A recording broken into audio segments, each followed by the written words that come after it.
This shit smells good. What is that? Is it edible? No. Sure. The day I punched my dad in his face. Living in the street is a lot more scary and more dangerous. All of us have God inside of us.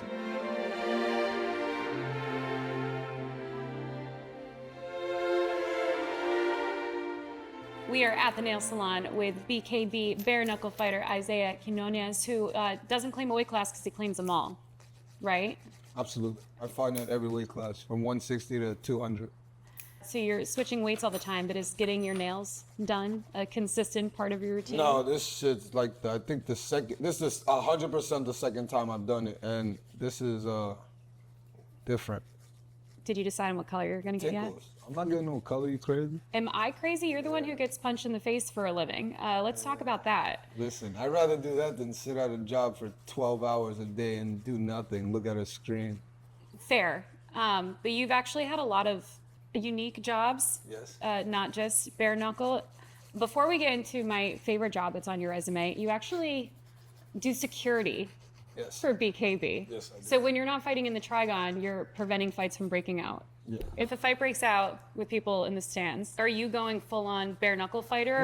No, absolutely not. I gotta be respectful. We're growing, so I'm growing, and I can't resort to violence first. I have to disengage and make sure I know what's going on before I engage with the problem. Before the old me, yeah, I'd have fucked them up. I'd have beat the shit out of somebody, but gotta be smart. I think one of the coolest jobs on a resume I've seen for a fighter is you were a stripper. Yeah, still am. 15 years. What is scarier, being in the trigon or being at a bachelorette party? Bachelor party. Yeah, that's what I 100%. thought. More hands-on. Not scary, it's just a lot more action. You know what I'm saying? And a lot more to deal with. Where then a fight is just one opponent. And there you might have 20 to 30, 40 women screaming at you and angry at their husbands, so they're taking it out on you. What's the most precarious situation you found yourself at a bachelorette party or private party? I'd rather not say. Anybody who knows the lifestyle, you know what goes on, so. You just graduated top of your class from HVAC school too. Like, where does Isaiah find the time to do it all? Where the fuck did you find that out? Yeah, I have my resources, you know? Yeah, I was very fortunate. The owner, actually, Mike Vasquez, thank God for him, because he put me in a much better position in my life now, where before I was homeless and had no education or had no career, you know, going forward from fighting. You know, I was just fighting. In my mind, that's all I thought I was going to be. How was that mindset shift for you to go from, as you said, being homeless to now knowing, okay, I'm a professional fighter, I have to go out to train and I have to do this the right way?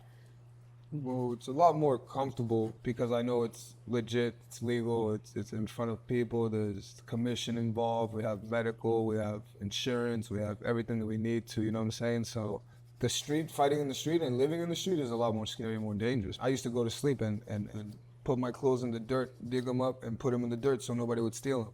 And some days I'd wake up and they'd be gone, you know what I'm saying? And people would be watching me and stuff like that. And the other people that are homeless, they've been there, they have like their own little cults and stuff like that. So they're watching you and they want to get you involved because you're a big, strong kid. They want you to go rob and steal and do the drugs for them because they know that nobody's going to fuck with you. And if they do fuck with you, you're going to fuck them up.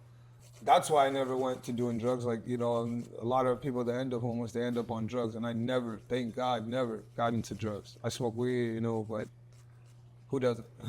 Do you remember the first time you stepped in the trigon for your first fight and absolutely. like what went through your mind? It was America versus Russia.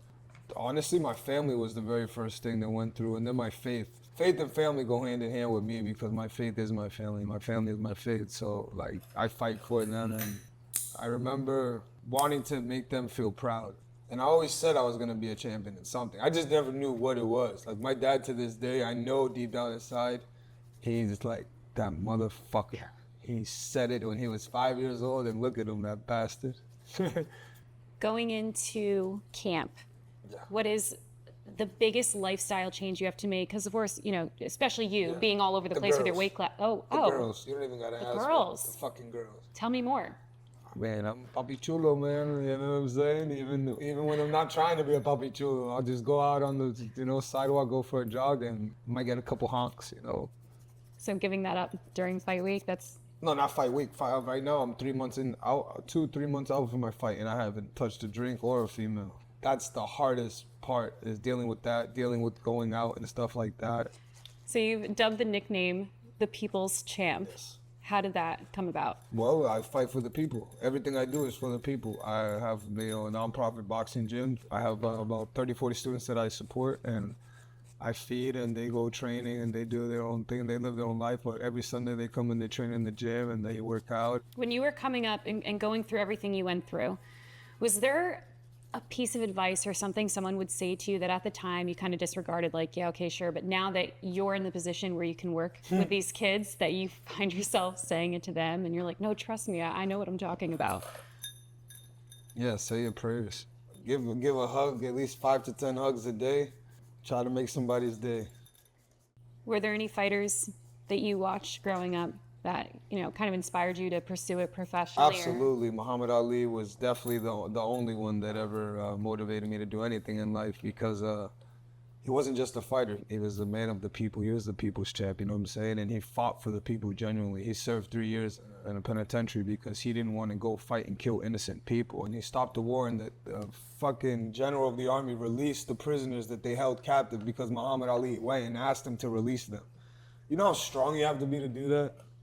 Being a fighter now, what is that one assumption people have that's just not true? Well, what'd you think when you saw me?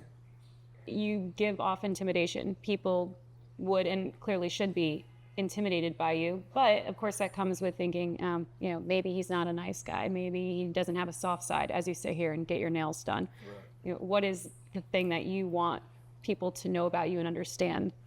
Nothing. Figure themselves out. Worry about themselves. I figured myself out. I love myself. I worry about myself. I mean, I love everybody, don't get me wrong, but I found true happiness is when I found out how to love myself. I love the genuine peace I bring myself when I wake up in the morning and I can just go to the beach and go for a 10-mile run or a 10-mile bike ride and then go have some lunch and then go take a nap and then go do it again. You know what I'm saying? At 2 o'clock. My whole childhood, people would always try to tell me what to do and tell me what they think and tell me their opinion, and then that made me be rebellious. What was the biggest mistake you think you made that ended up being the biggest learning moment for you now? Honestly, the day I punched my dad in his face, that's my biggest regret I've ever had in my life. What led up to that moment? It was just watching him grow up fighting, and my dad used to clear bars by himself. He used to fight 10, 12 people by himself and fuck everybody up, have a drink, throw a couple back, and then we used to just go. So that's where I learned a lot of the violence and aggression, but I learned it from a standpoint of where I was scared of it. So I knew how harmful it could be if I were to use it. It's just when he got drunk, he just became a monster. You know what I'm saying? Just like a lot of people's fathers probably do. I know I'm not the only one that, for sure. That's why I don't drink like that at all. Yeah, I don't want to be that monster. Well, I also notice you have a lot of really gnarly ink. I particularly like the tattoos that just say, fuck this, fuck you, fuck off. When I was younger, I used to get punished for swearing. So when I got a little bit of age, instead of swearing, I put it on my arm. My whole life has just been fuck this and fuck you, fuck that and fuck off to a lot of people. And that's something that I've turned a lot of people that have loved me away from me. So I have that there to remind me, like, hey, you know, be kind, because you can be a bad guy if you want to, but you don't have to be, you know? What about the ones on your hands? Because those are the ones that your opponents see most. Who's next? Yeah. I have a problem knocking people out. And instead of me talking shit, I don't like talking shit. I just like performing. I like working hard, and I like getting the job done the right way. Just put on my knuckles, you know? But I'm sure you suffered some gross injuries, painful injuries throughout your career. What was the worst injury that you suffered? My heart. Is it another woman? I'm serious, my heart. What the fuck? This is the most hurtful thing that's ever happened to me is my heart's broken. That's it. The scar on your forehead, is that from a fight? It was from a baseball bat. A baseball bat. Well, you grew up in Boston, you know? Boston is a very get down and get the fuck out of my way city. So when you are trying to get in that fighter mindset, what is the ritual? Call my grandma and tell her I love her. What does she think of you fighting? She hates it. But she is the reason why I come out on top every time, because she always tells me in Spanish, well, in English translated, she goes, "Don't let them hit you in the face." I try not to let them hit me in the face, and I'm always thinking of her. Obviously, I always thank God and thank all the people that have been here for my life and to support me. And I'm doing more prayer than training than anything. You know, I'm a big man of faith when it comes to that. And I don't pray to like a specific God like everyone else does. No, I pray to the universe. You know, the universe is God. You know, all of us have God inside of us. It's like, do you want to be part of that? Is this going to be part of the pre-fight ritual now, getting your nails done? Hell.